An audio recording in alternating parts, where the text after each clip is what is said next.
عزیز بھائیو، اللہ تعالیٰ آپ کی کوششوں کو صحیح کو قبول فرمائے اور اس کوشش سے جو مقصد ہے اللہ تعالیٰ وہ ہم سب کو حاصل کرے۔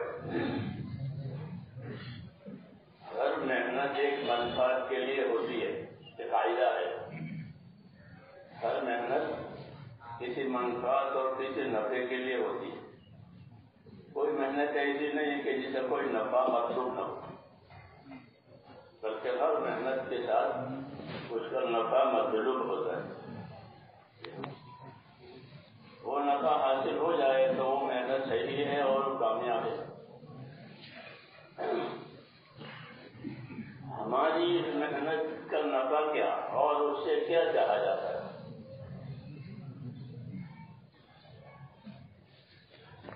مولانا محمد الیاس صاحب رحمۃ اللہ علیہ کے ارشادات پڑھتے ہیں ہم، مگر اب نہیں پڑھتے آپ لوگ۔ ہاں، یہ ہم کو شکایت ہے کہ حالانکہ جو اصل لوگ ہیں ان کی زندگی، ان کا منشا یہ کام میں شامل ہونا چاہیے کہ ان کا کیا منشا تھا، وہ کیا چاہتے تھے، وہ کس طرح چاہتے تھے، یہاں تک کہ ہوتے ہوتے حضور صلی اللہ علیہ وسلم تک بات پہنچ جائے کہ حضور صلی اللہ علیہ وسلم ہم سے کیا کرانا چاہتے تھے، کیونکہ یہ حضرات ان کے نائب ہیں جنہوں نے ہم تک یہ راستہ دکھایا ہے، جی ہاں، نیابت میں راستہ دکھایا۔ تو اس کو جاننا چاہیے کہ اس کام کی اصل غرض کیا ہے۔ یا کوئی پارٹی بنانی ہے تو وہ تو ہے نہیں ہمارے دین میں کہ کوئی پارٹی بنائی جائے، کہ کوئی پارٹی نہیں بنانی۔ ہم تو امت ہیں، ہم امت ہیں، اور امت کی وہی ذمہ داری ہوتی ہے جو نبی کی ذمہ داری ہوتی ہے، فرق نہیں ہوتا۔ نبی کی جو ذمہ داری ہوتی ہے وہی امت کی ذمہ داری ہوتی ہے، اس لیے نبی اپنی ذمہ داریوں سے ان کو واقف کرتا ہے کہ آپ کی یہ ذمہ داری ہے، یہ ذمہ داری ہے، اجتماعی زندگی کی ذمہ داری یہ ہے، انفرادی زندگی کی ذمہ داری یہ ہے۔ ہاں، اور اصل تو ذمہ داریوں کا پورا ہو جانا ہے وہ اصل ہے، کیونکہ دنیا میں ذمہ داریوں کی پورا کرنے کی جگہ ہے تو آخرت بدلہ پانے کی جگہ ہے۔ اس لیے ان ذمہ داریوں کو سمجھنا، وہ سمجھ کر کے پورا کرنا، یہ ہماری ذمہ داری ہے۔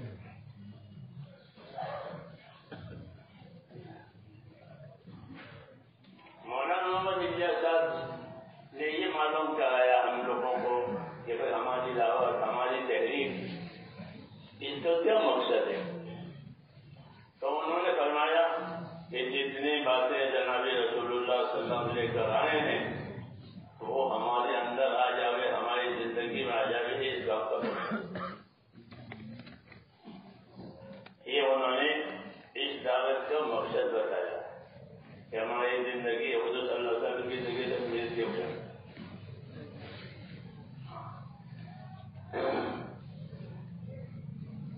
ایک حیثیت ہوتی ہے اجتماعیت کی، ایک حیثیت ہوتی ہے انفرادیت۔ ہماری اجتماعیت جو ہے اس کا کیا مقصد ہے اور انفرادیت کا کیا مقصد ہے؟ تو ہماری اجتماعیت کا مقصد یعنی مل جل کر کام کرنے کا مقصد وہ تو اپنے دین کی نصرت ہے کہ ہم مل جل کر کے اپنے دین کے مددگار بنیں گے، جیسے اللہ نے فرمایا کہ یا ایھا الذین آمنوا کونوا انصار اللہ، کہ ایمان والو تم سب کے سب اللہ کے دین کے مددگار رہو۔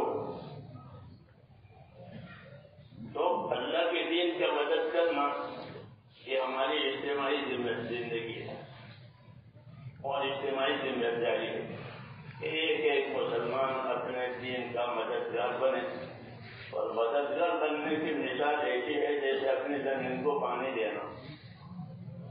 اگر اپنی زمین کو پانی نہیں دے گا تو وہ اپنی زمین سے کچھ نہیں لے گا، سوکھی پڑی رہے گی، پانی کی ضرورت ہے۔ اپنی زمین کو پانی دینے سے زمین سے کچھ نہیں لے گا، اپنی زمین کو پانے نہیں دیا تو مجھے ملنا. تو اپنے دین کی نصرت ہوگی تو اپنے دین سے کچھ ملے گا. اپنے دین کی نصرت نہیں ہوگی تو اپنے دین سے نہیں ملے گا. اسی مسلمانوں کو اللہ نے اسی طرح متوجہ کیا ہے کہ ایمان والو تم سارے کے سارے اپنے دین کے مددگار رہو.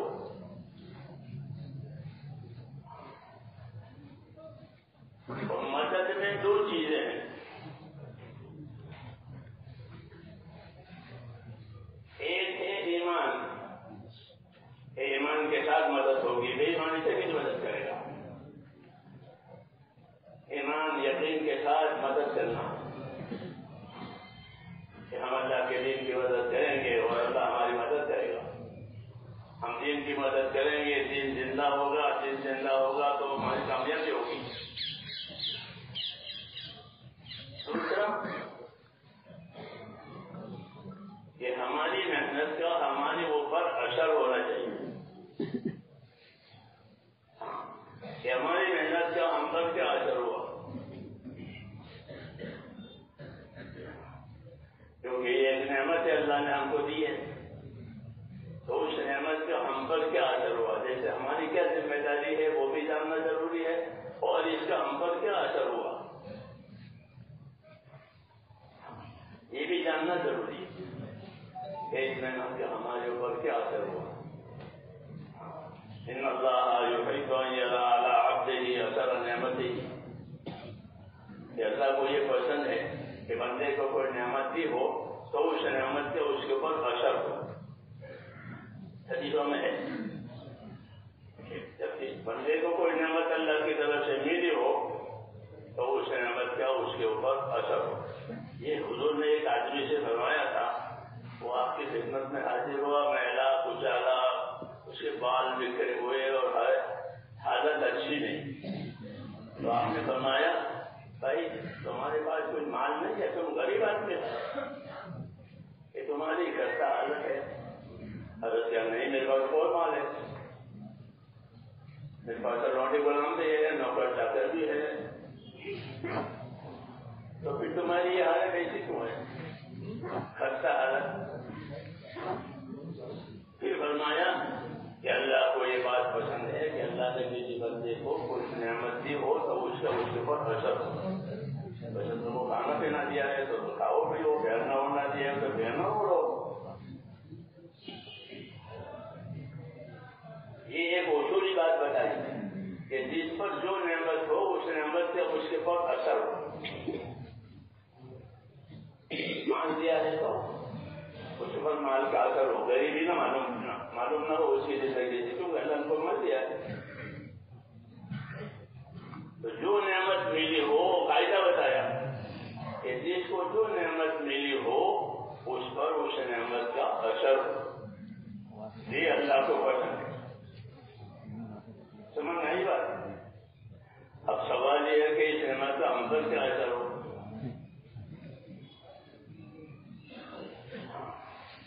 ایک تو بھائی چلو چلو چلو, یہ کافی نہیں ہے, یہ کافی نہیں ہے. بلکہ اس نعمت کا ہماری اپنی انفرادی زندگی پر کیا کیا اثر ہو. جیسے بازار میں سب کماتے ہیں نا, بازار میں ہر راجی کماتا ہے, تو وہ نہیں کہ بازار میں سب لوگ کماتے ہیں, بہت لوگ کمانے والے ہو کر جیسے بہت بڑا مجمع ہو گیا. بلکہ ہر تاجر دیکھتا ہے کہ میں نے کتنا کمایا. ہاں, میرا کاروبار مندہ ہے یا میرا کاروبار تیز ہے, یہی دیکھتے ہو نا بازار میں. یہ لوگوں کا بہت بڑا کاروبار, بہت بڑا بازار ہے, جو کوئی نہیں دیکھتا کہ بہت دکانیں ہیں, بلکہ یہ دیکھتا ہے کہ میرا کاروبار تیز ہے یا میرا کاروبار مندہ ہے. تو یہاں بھی یہی دیکھ رہا ہے. یہ دیکھا بہت بڑا مجمع ہو گیا آشوت میں, بلکہ یہ دیکھنا ہے کہ میرے اس کاروبار سے میرے اندر کیا چیز پیدا ہوئی. بل تنظر نفس ما قدمت لغد, آدمی سوچا کرے میں نے آنے والی کل کے لیے کیا تیاری کی ہے، یہ دعوت دی ہے، ایسا نہیں دعوت دی کہ ہر آدمی سوچا کرے کہ میں نے اپنے آخرت کے لیے آنے والی کل کے لیے کیا کیا تیاری کی، یہ دعوت دی۔ اور قاعدہ بھی یہی ہے کہ جتنی اجتماعی محنتیں دنیا میں ہوتی ہیں اس کا نفع انفرادیت میں دیکھا جاتا ہے۔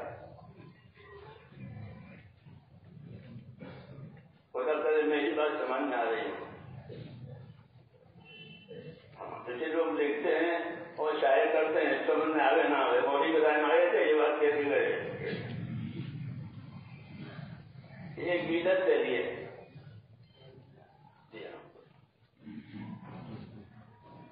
اور ہم نہیں چاہتے یہ چیز، بلکہ اللہ نے کہتے ہیں بل تنظر نفس ما قدمت لغد، ہر آدمی سوچے اپنی انفرادی طور پر کہ میں نے اپنے آنے والی کل کے لیے کیا تیاری کی ہے۔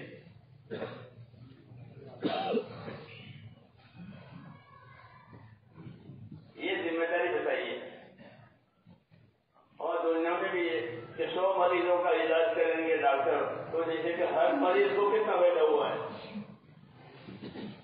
جنہیں کہ اپنے 100 مریض تو 100 پلنگ ہے اور یہ کوئی نہیں، ہر مریض کو کتنا بیٹھا ہوا، ہر دکان میں کتنا نفع آیا، تو جتنی نصیب والی باتیں ہیں وہ انفرادیت میں دیکھی جاتی ہے۔ میری بات سمجھ آئی ہوگی؟ آپ یہ دیکھیں کہ اس محنت سے میری انفرادی زندگی پر کیا اثر پڑا۔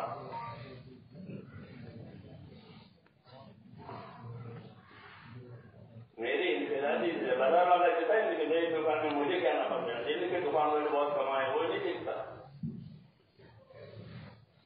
میری دکان سے مجھے کیا نفع ملا، میں کھوٹ میں ہوں یا نفے میں ہوں، یہ ہے اصل۔ دنیا ہو کہ دین ہو،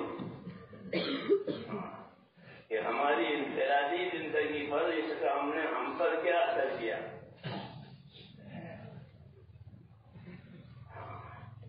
ورنہ آپ کے ماحول سے کر آدمی اپنے آپ کو بھول جاتا ہے کہ ہم تو ہیں، ہم تو ہیں، ہم تو ہیں۔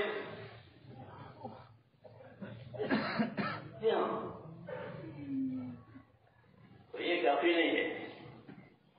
اللہ نے 2 جگہ رکھی ہے، ایک قبر ہے ایک قیامت ہے، یہ لوگ ہیں زندگی کے بعد۔ قبر میں ہر آدمی اپنی انفرادی چیز کو دیکھے گا، وہاں کوئی نہیں ہے، وہ اکیلا ہے، وہ اکیلا ہے، تو اس اکیلے کو اس کی زندگی کا نقشہ دکھائیں گے کہ تیری زندگی کا یہ نقشہ ہے۔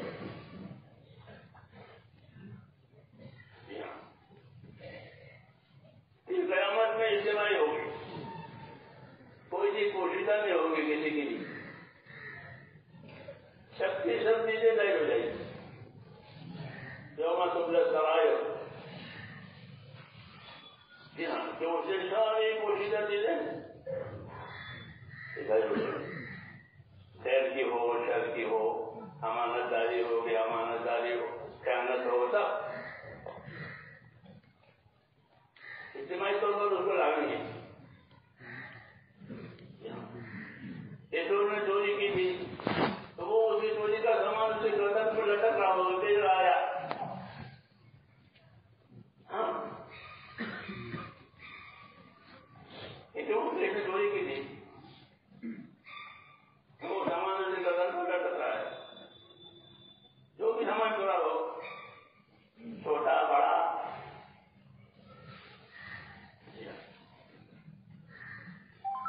کہ وہ جگہ پوشیدہ چیزوں کو ظاہر کرنے کے لیے یوم تبلی السرائر، تو اس دن پوشیدہ چیزیں سب جاری ہو۔ اسے ہم جناب اس سے ڈرتے تھے،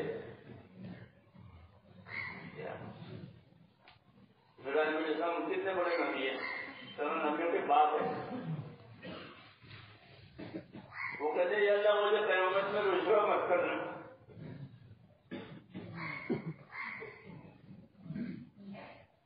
قیامت میں مجھے شرمندہ مت کرنا.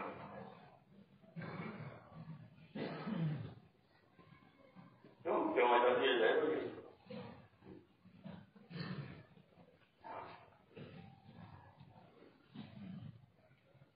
تو یہ میں نے اس بات پر کہا کہ جتنی اجتماعی محنتیں ہیں اس کا نفع انفرادیت میں دیکھا جاتا ہے. انفرادیت میں کیا کیا نفع ہوا؟ میں نے 100 مریضوں کا چیلا کیا تو 100 مریضوں میں کس مریض کے دفعہ 100 طالبوں کو پڑھایا ہے، کتنے قابل نکلے، کتنے ناپاس ہوئے، ایک ایک کو دیکھیں. اجتماعی محنتیں جو ہوتی ہے وہ انفرادیت کو سنبھالنے کے لیے ہوتی ہے. اجتماعیت کے لیے ہوتی ہے. حدیث میں کہ ہفتے بعد میں نماز پڑھتے ہیں، بعض آدمی کو 100 نمازوں کا ثواب ملتا ہے، بعض آدمی کو 60 کا ثواب ملتا ہے، بعضوں کا کچھ نہیں ملتا. یہ ان کی انفرادی حالت ہے.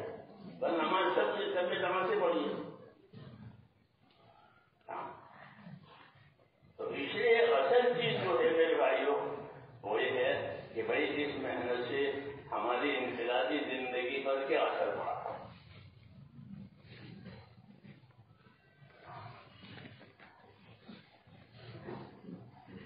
وَلْتَنْظُرْ نَفْسٌ مَا قَدَّمَتْ لِغَدٍ. وہ بھی اصل ہے کہ ہر آدمی سوچے کہ میں نے آنے والی کل کے لیے کیا کیا تیاری کروں. حضور صلی اللہ علیہ وسلم نے اپنے صحابہ کے بارے میں فرمایا ان کی انفرادی کہ میرے صحابہ ستارے کی طرح سے ہے. ستارے کی طرح. ستارے میں دو صفتیں ہیں، نور بھی ہے، حرکت بھی ہے. ستارے میں حرکت ہوتی ہے، وہ چلتے ہیں، اور نورانیت بھی ہوتی ہے. تو اپنے نورانیت کو لے کر کے وہ حرکت کرتے ہیں. جتنے ان کے میدان حرکت کا ہے وہ کریں گے، ٹوٹ جائیں گے. تو یہ مثال بھی ہے بعد والے امت کے لیے کہ میرے صحابہ میں نورانیت بھی ہے، حرکت بھی ہے، دونوں چیزیں. کہ ان کے نورانیت سے دوسروں کو نفع ملتا ہے. کیونکہ پہلے زمانے میں لوگ ستاروں سے رہبری لیتے تھے جب یہ حالات نہیں تھے. تو سمندروں میں، جنگلوں میں ستاروں سے رہبری لیتے تھے. جب اتنی رات رہ گئی ہے، یہ ہو گیا ان کی روشنی تھی. تو یہ ان کی انفرادی زندگی بتائی کہ ہر صحابی ایک ستارے کی طرح سے. وہ بات روایتوں میں صاف ہے یہ ستاروں کی طرح سے نورانیت بھی ہے، حرکت بھی ہے. جس کے پیچھے بھی جاؤ گے کامیاب ہو جاؤ. جس کے شادی کے پیچھے بھی جاؤ گے، جس شادی کے پیچھے کرو گے وہ تم کو کامیابی تک مل جائے گا. یہ اعتماد کی بات بتائیے کہ میرے اعتماد کے لوگ ہیں. تو یہ کیوں بتایا؟ یہ بعد والی امت میں یہ سبق دینے کے لیے کہ اپنے اندر ایسی بات پیدا کی جائے کہ جو بھی ہمارے ساتھ چلے، جو بھی ہمارے پیچھے چلے وہ کامیابی تک جائے. ایسا بنانا ہے اپنے آپ کو ستارے کی طرح سے. ہر ستارہ اپنا نور لیا ہوا ہے، ہر ستارہ اپنی حرکت لیا ہوا ہے، اور اپنے نور اور حرکت کے ساتھ اسی کے مطابق چلتا رہے گا جتنا اس کو چلنے کا میدان دیا گیا ہے. تو مجھے کہنا چاہتے ہماری جتنی اجتماعی محنتیں یا کوششیں ہیں وہ اپنی انفرادیت کو سنبھالنے کے لیے ہے، اپنی انفرادیت کو کھولنے کے لیے نہیں ہے کہ ہم تو ہیں تو وہ اپنے آپ کو بھولا ہوا ہے. اور اجتماعیت کا بھروسہ ہے کہ ہم تو ہیں. ایسا نہیں ہے. اسی اللہ نے دو میدان رکھے ہیں، ایک قبر کا میدان ہے، ایک حضرت کا میدان ہے. قبر کا میدان انفرادیت کو دیکھنے کے لیے، حضرت کا میدان اجتماعیت کو دونوں چیزیں دیکھی جائے گی. صحابہ کو نمونے میں پیش کیا جائے. ہر جگہ ستارے کی طرح سے روشنی لیا ہوا ہے، حرکت لیا ہوا ہے، ایمان کی، علم کی، یہ سب چیزوں کی روشنی اس کے پاس ہے. اور پھر اس روشنی کو پھیلانے کے لیے وہ حرکت میں بھی ہے. جہاں جاتے تھے وہ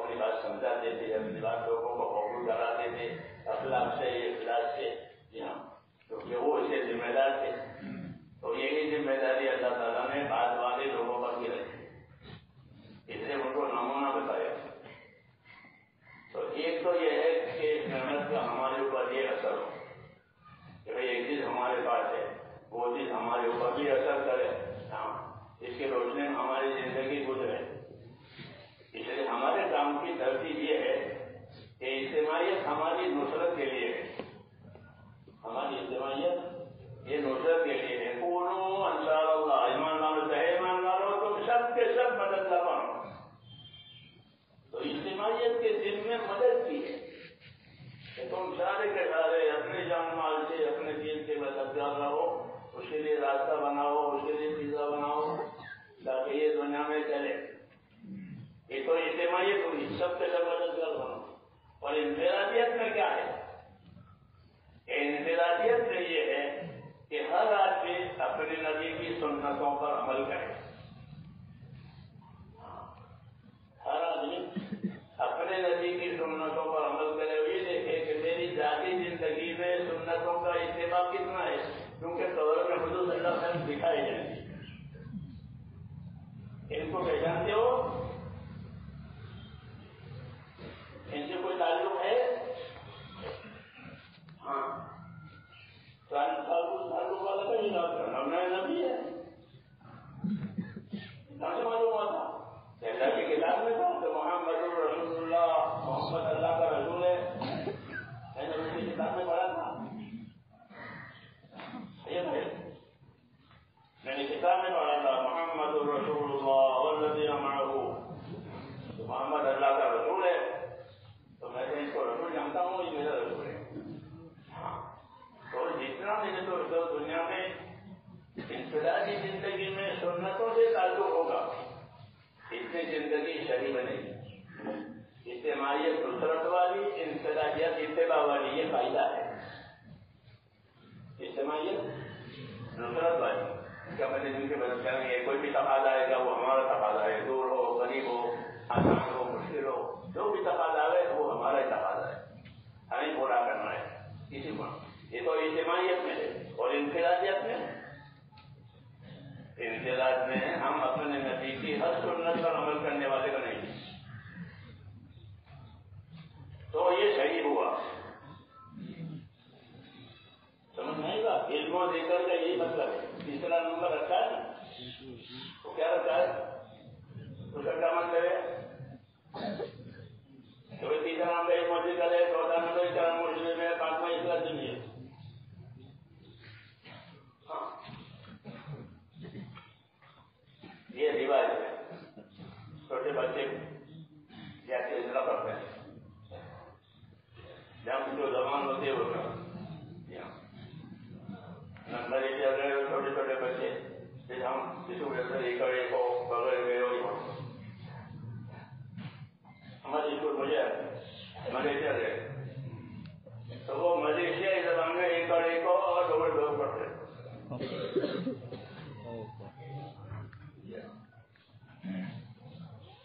تو میری ابتدائی ہے,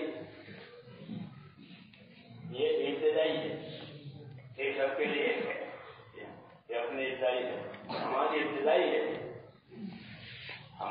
ہماری اجتماعیت, ہماری انفرادیت, کہ ہماری اجتماعیت میں ہم اپنے دین کے مددگار ہیں. یہ بہت بڑی عزت ہے کہ اللہ ہم سے اپنے دین کی مدد کا کام لے. ورنہ اللہ مدد کا محتاج نہیں ہے, لیکن وہ ہم سے اپنے دین کی مدد کا کام لے, ہم کو اس کی توفیق دے, تو یہ ہمارے لیے عزت کی بات ہے. اللہ نے ہم کو اپنے دین پر لگایا, مدد پر لگایا. دوسری چیز کہ اپنے انفرادی زندگی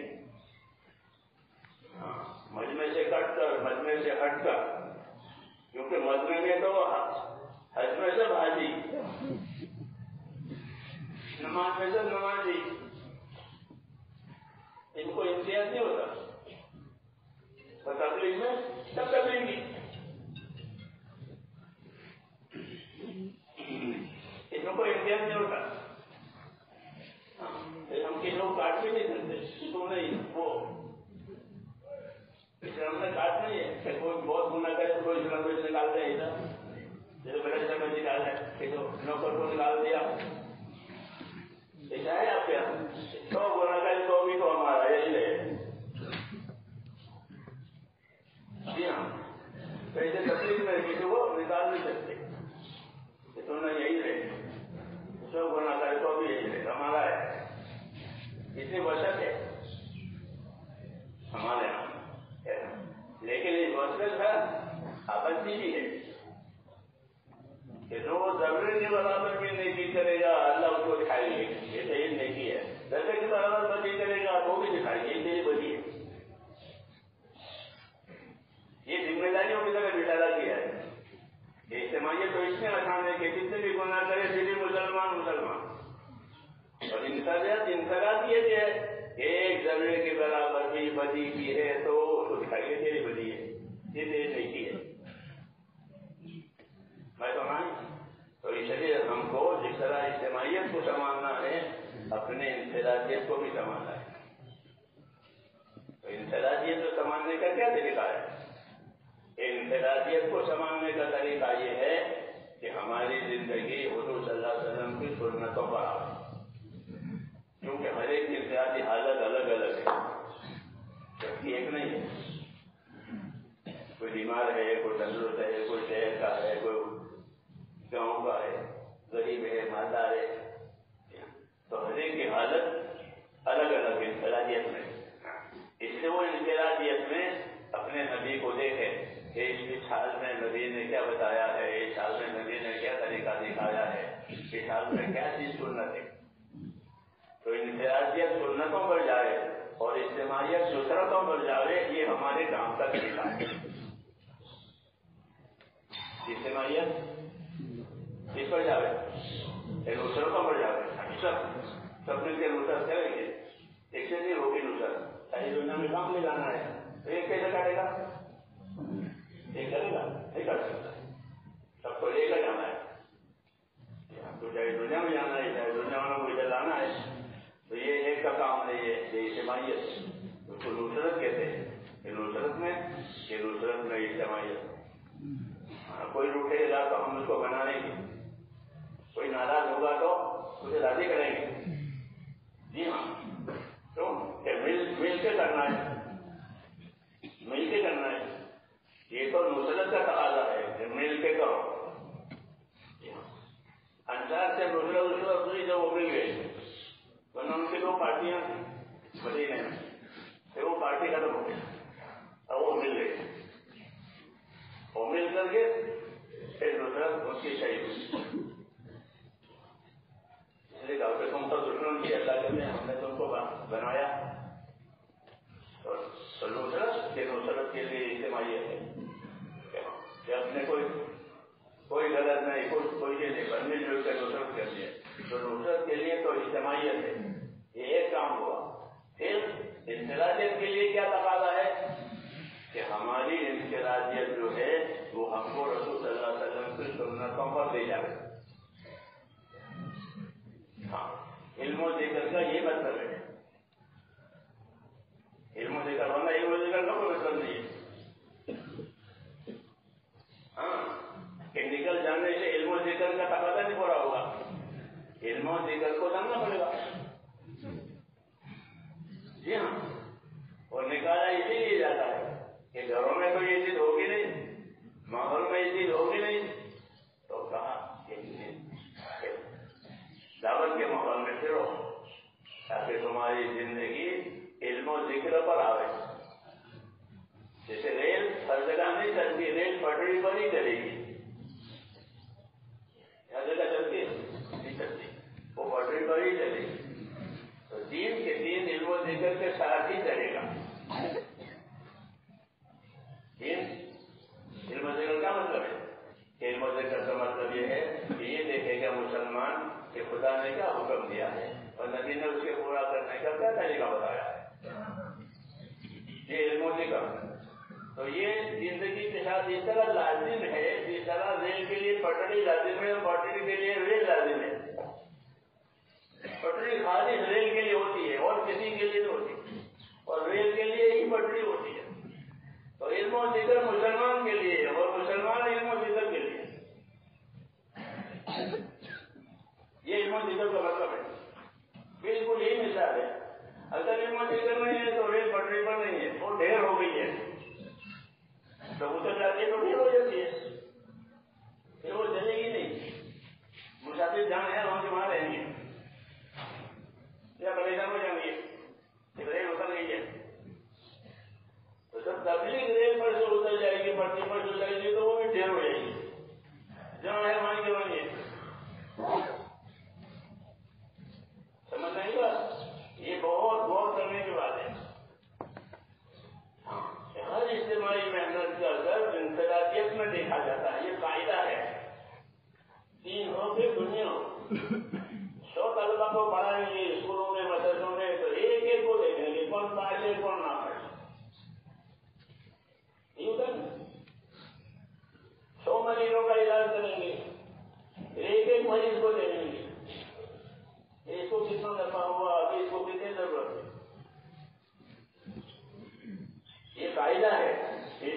من کر لینا کافی نہیں ہے.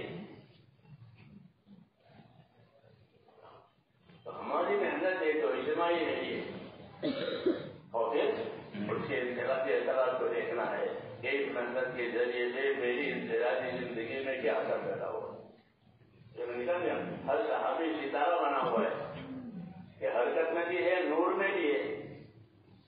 ستارے کی تو خاصیت ہے, حرکت بھی ہے. اپنے گھر میں بیٹھتا ہوں, اپنے کلو ہونے کی جگہ سے لے غروب ہونے کی جگہ تک وہ حرکت کرتا ہے. اور حرکت بھی نورانیت سے یاد کرتا ہے. جتنا نور اللہ نے اس کو دیا ہے وہ پھیلاتا ہے. اور فائدہ اٹھانے والے اسے راتوں میں جنگلوں میں فائدہ اٹھاتے ہیں. ہاں, اس کے نور سے بڑے نجم ہم یا قرآن میں کچھ یہ لوگ ستاروں سے بھی فائدہ اٹھاتے ہیں. تو آج بھی لوگ ستاروں سے فائدہ اٹھاتے ہیں. جی ہاں, کیوں کہ اس میں نورانیت بھی ہے, اس میں حرکت بھی ہے. تو صحابی کو اس طرح کہا رہتی ہے, نورانیت میں رکھتا ہے, حرکت بھی رکھتا ہے. نورانیت اتباع کی نورانیت ہے. نورانیت کی چیز ہے, نورانیت آئے گی اتباع میں. حضور صلی اللہ علیہ وسلم کی سنتوں کا نور ہوتا ہے. دو چیزوں کا نور امت کو دیا ہے, ایک قرآن کا نور دیا ہے, ایک سنت کا نور دیا ہے.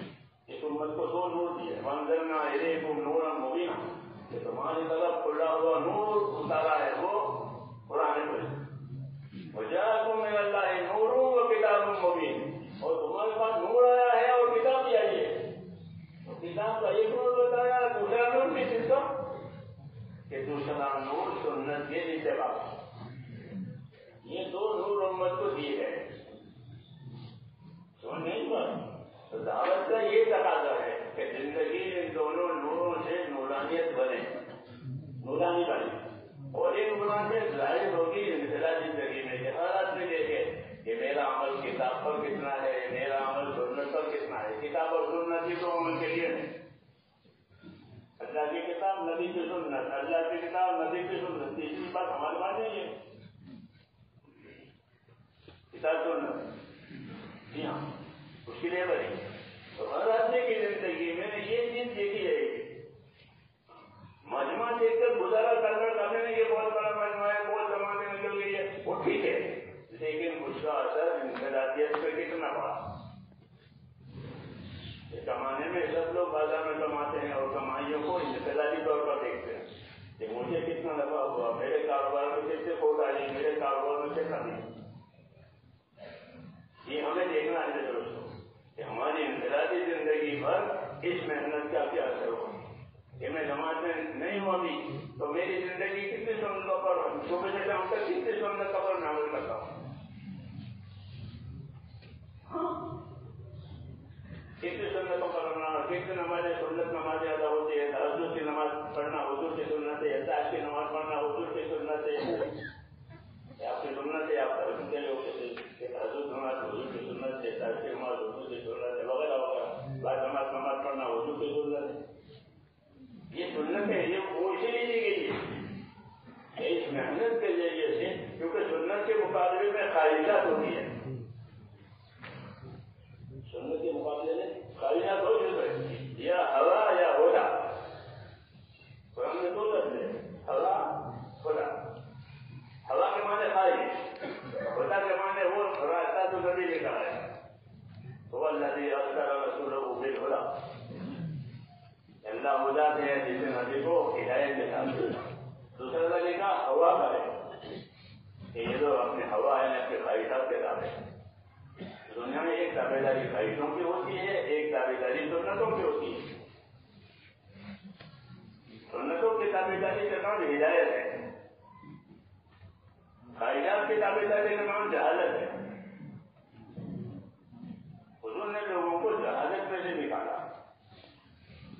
کورونا سے نہیں بلکہ اس کو جہالت میں سے نکالا, اور جہالت میں لا کر کے اپنی سنتوں کو لگایا. اور یہ سنتوں کو اتنے پھیلائے کہ زندگی کا کوئی گوشہ اس سے خالی نہیں رہا. کھانا پینا اڑنا بچھانا سب سنت.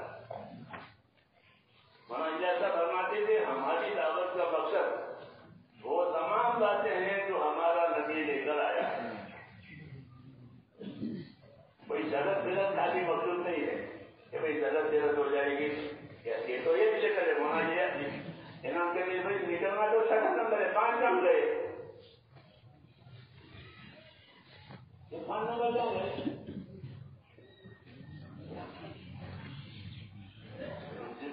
حقیقت ہے وہ غلط نہیں ہے، خدا نہ کرتا وہ ہے صحیح ہے لیکن ناتمام ہے.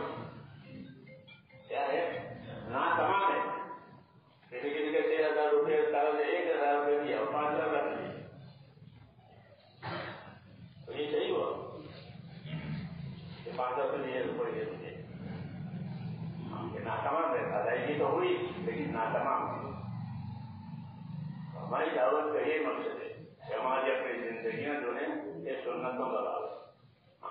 سنتوں کو سیکھیں، یہ اس کا اصلی اثر ہے. کیونکہ سنت سے ہے تو یہ رواج ہے، جاہلیت ہے، یہ ہوگی. سنت میں کون جاؤں گا؟ یہ رواج ہے، یہ جاہلیت ہے. یہ صحابہ کرام اپنی دعوت میں اس کو چلاتے تھے کہ ہم تو اپنے نبی کی اتباع کریں گے. لقمہ گر گیا ہے تو اٹھا کے ڈالیں گے. یہ لوگ ہنسیں گے تو ہنسنے دو، ہماری سنت ہے.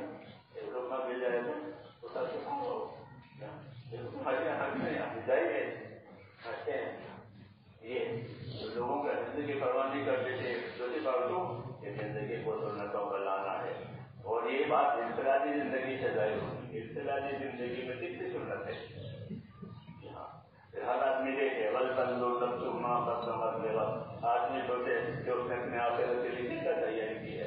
میرے بھائیوں، ہماری دو ذمہ داریاں، ایک دوسرا اپنے دین کی کہ اپنے دین کی مدد بن گئے. جان مال ہمارے پاس اللہ کی امانت ہے. جان مال ہماری نہیں ہے، وہ امانت ہے.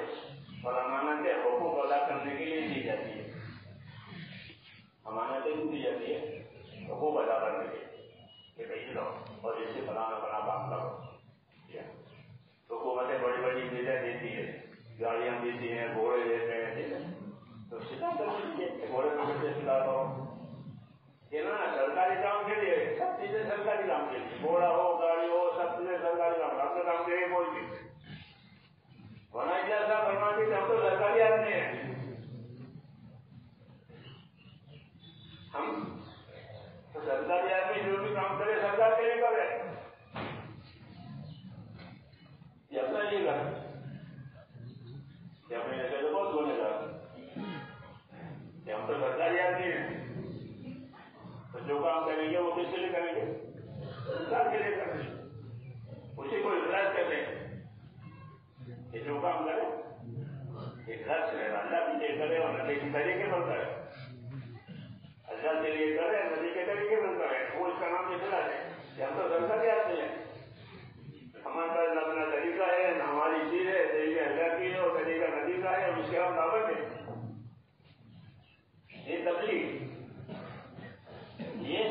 یہ تبلیغ اللہ سے یہ مانگنی ہے کہ ہماری زندگی میں یہ چیز آئے کہ ہم امانت دار ہیں. ہم مسلمان ہیں. مسلمان کا امانت دار ہوتا ہے کس میں؟ اللہ کے حقوق میں، بندوں کے حقوق میں ہم امانت دار ہیں. جو حق ہوگا وہ ادا کریں گے. جو حق ہوگا وہ ادا کریں گے. تو یہ مطلب ہے تیسرے نمبر کا. یہ تیسرا نمبر جو علم ذکر دیا گیا ہے وہ تمام چیزوں کو سنبھالنے کے لیے دیا گیا ہے. علم کے روشنی میں اور طریقوں کے طریقے میں اپنی ان تمام چیزوں کو امت سنبھالے. یہ خالی درس یا ملاقات کا نام نہیں ہے، وہ تو ترغیب کے لیے، لوگوں کو مائل کرنے کے لیے ہے. اصل تو ہماری زندگی میں حضور صلی اللہ علیہ وسلم کی طریقے آئیں اور یہ انفرادی زندگی میں دیکھا جائے گا کہ انفرادی زندگی میں کتنا دین ہے. جیسے بازار میں سب کماتے ہیں لیکن دیکھتے ہیں انفرادی دنیا میں کتنا کمایا. ہاں ایسے یہاں بھی ہے.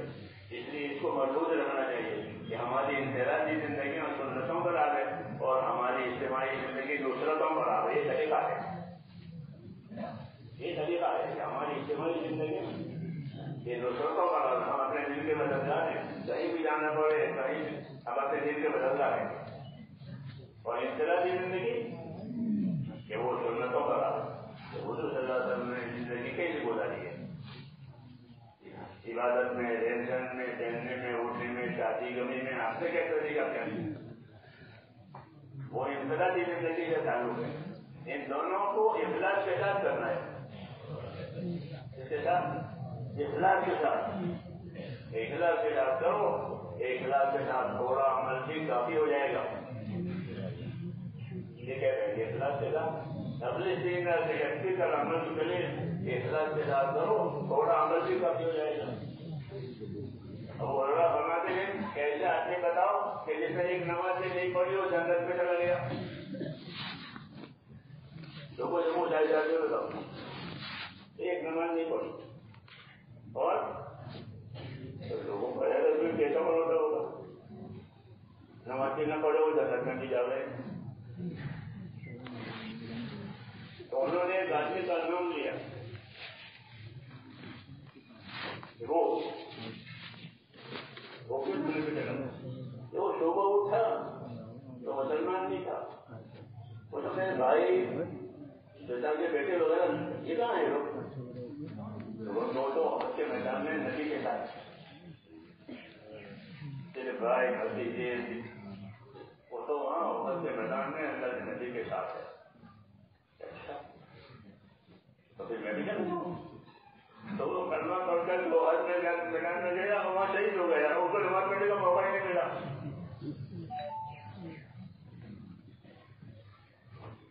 تو اسی وجہ سے ایک نماز نہیں پڑھی تو اخلاص کے ساتھ وہاں گیا اور گیا.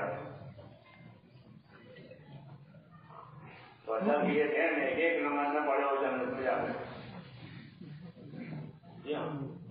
جو اخلاص والے. الحمدللہ یہ ساری دعوت ہماری اخلاص پر ہے اور ہر ساتھی مخلص ہے.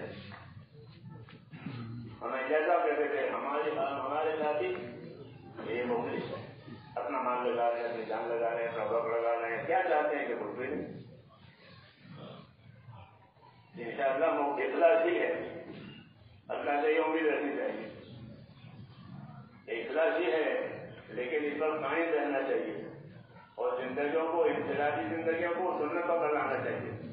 ہاں جی تاکہ دونوں باتیں پوری ہو جائیں. ہم اجتماعی زندگی میں نصرت والے ہیں, انفرادی زندگی میں اتباع والے ہیں. یہ اصل ترتیب ہے. اسی کا اثر ہوگا اسی کا اثر ہوگا. یہ دونوں طرف سے بات آ رہی ہے, انفرادی زندگی کی طرف سے بھی اور اجتماعی زندگی کی طرف سے. اسی لیے علم و ذکر رکھا گیا ہے لیکن اسی طرف توجہ نہیں ہے علم و ذکر کی طرف. ہاں علم و ذکر کی اتنی ضرورت ہے کہ دل کو پڑھنے کی ضرورت ہے. پڑھنے نہیں ہے تو دیر ہو گئی.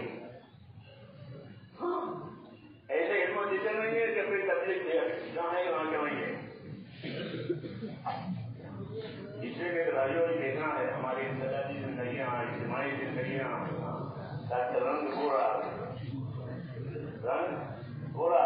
ہاں وہ نعمتیں پوری مل جائیں. اللہ سے پوری نعمتیں مانگے حدیثوں میں اللہ میں تمام نعمت یہ اللہ میں آپ سے تمام چیزوں میں نعمتیں پوری پوری مانگ رہا ہوں. ضروری سے کام نہیں کرتا تو کہیں گے انشاءاللہ کہ اپنے آپ کو سنتوں کا اتباع کریں. ہاں یہ ہر ایک کے ذمہ ہے کہ اپنی زندگی سنتوں والی بنائیں, اجتماعی زندگی دوسروں والی بنائیں. اللہ مجھے اور آپ کو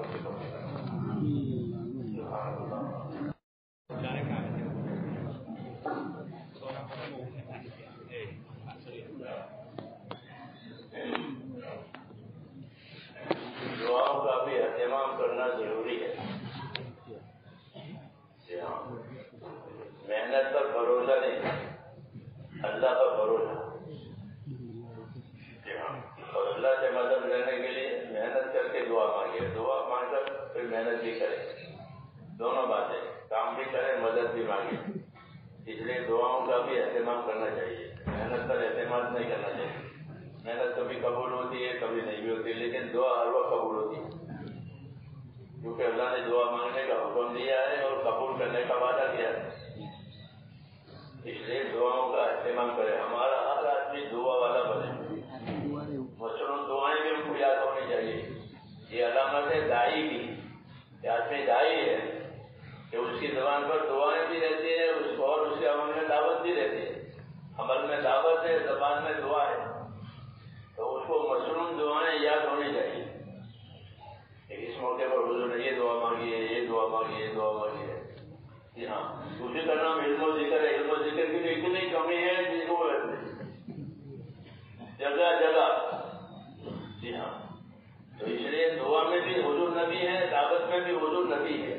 عبادت میں بھی حضور نبی ہے. عبادت ایسی کرو, دعا ایسی مانگو, دعوت ایسی کرو, ہر کام میں آپ نبی ہیں. اس لیے دعا بھی مانگنی چاہیے اور دعوت بھی لینی چاہیے اور دعائیں سیکھنی چاہیے. تو حضور نے کیا دعا مانگی؟ کیوں کہ وہ عرضی ہم کو ایک افسر ہوتا ہے, وہ ایسی عرضی لکھ کے لانا, پھر میں دیکھ لوں آپ کو بیٹھا تو عرضی سکھاتا ہے ایسا لکھ کے لانا, دستخط تاریخ میں پھر میں دیکھوں گا. تو حضور صلی اللہ علیہ وسلم نے ہم کو عرضیاں سکھائیں گے, یہ عرضیاں ہیں وہاں کے نا. حضور والی دعائیں سیکھنا ضروری ہے. ہاں کہ وہ عرضی ہے جو سکھائی ہے, سمجھ میں آئی نا. یہ دعا صحابہ نے سیکھ کر ہم تک پہنچائی ہے. اگر وہ نہ سیکھتے تو یہاں نہ آتے. ہم کو بھی یہ کرنا ہے. اللهم صل وسلم وبارك على سيدنا محمد النبي الأمي وعلى آله وصحبه أجمعين. ربنا إننا آمنا فاغفر لنا ذنوبنا وقنا عذاب النار.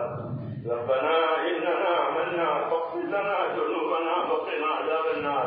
اللهم اغفر لي ولوالدي واغفر يا رب جميع المؤمنين والمؤمنات والمسلمين والمسلمات الأحياء منهم والأموات ولإخواننا الذين سبقونا بالإيمان ولا تجعل في قلوبنا غلا للذين آمنوا ربنا إنك رؤوف رحيم. اللهم إن قلوبنا ونواسينا وجوارحنا بيدك لم تملكنا منها شيئا, فإذا فعلت ذلك بنا فكن أنت ولينا واهدنا إلى سواء السبيل. اللهم كن أنت ولينا واهدنا إلى سواء السبيل. اللهم كن أنت ولينا واهدنا إلى سواء السبيل. اے اللہ ہماری مغفرت فرما, ہماری مغفرت فرما, ہماری مغفرت فرما. اے اللہ امت کی مغفرت فرما. ہم پوری امت قصوروار ہیں, تیرے دربار میں اپنے قصوروں کا اقرار ہے. ہماری اور امت کی مغفرت فرما. اور یا اللہ ہم کو اپنی ذمہ داریاں پوری کرنے میں پوری مدد فرما. ہماری بھرپور مدد فرما. ہماری کمی کثرت کو دور فرما. اپنی طرف سے خیر کثیر مقدر فرما. جس مقصد کے لیے دعوت دی جا رہی ہے اے اللہ اس مقصد کو پوری طرح سے کامیاب فرما. ایک ایک امتی کو اپنے مقبول بندوں میں داخل کر دے. ہم سب کو اپنے مقبول بندوں میں داخل فرما دے. ہر خیر کو ہماری طرف متوجہ فرما. ہر شر سے, ہر فکر سے, ہر بلا بیماری سے ہماری اور پوری امت کی پوری حفاظت فرما. دعوت کی اس محنت کی بھی حفاظت فرما. کام کی اور کام کرنے والوں کی اور کام کے ٹھیلوں کی اور جتنے دینی کام ہیں, جتنے دینی خدمت ہیں اے اللہ ان سب کی حفاظت فرما. مخلصین کو, مستخلصین کو تیرے کاموں پر جمع کرنا. اے اللہ مخلصین کو, مستخلصین کو تیرے کاموں پر جمع کرنا. ہر فسادی کی فساد سے, ہر خلق رضی سے اے اللہ ہمارے تمام دینی امور کی پوری حفاظت فرما.